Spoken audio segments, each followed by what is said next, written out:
Rekaman video yang memperlihatkan momen seorang pria menikah untuk yang ketiga kalinya viral di media sosial baru-baru ini. Video pun lantas kini mencuri perhatian warganet lantaran resepsinya juga turut dihadiri istri pertama dan kedua.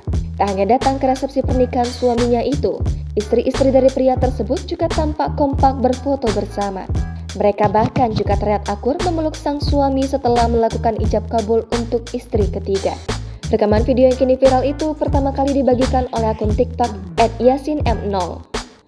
Tampak dalam video tersebut, seorang pria yang mengenakan busana pengantin dikelilingi 3 orang wanita cantik, yang ternyata istri-istri dari pria tersebut. Mereka tampak mengelilingi pria berambut gondrong itu saat akan melakukan foto bersama. Keempat orang itu kemudian terlihat tersenyum lebar, seolah menunjukkan urutan pernikahan mereka. Ketiga wanita tersebut juga berpose dengan menampilkan jarinya dari mulai 1 jari hingga 3 jari sesuai dengan urutan pernikahan. Momen pernikahan tersebut sontak langsung menuai beragam komentar dari warganet, namun hingga kini belum diketahui identitas dan di mana lokasi dari pernikahan tersebut. Jangan lupa subscribe, share, komen, dan like ya!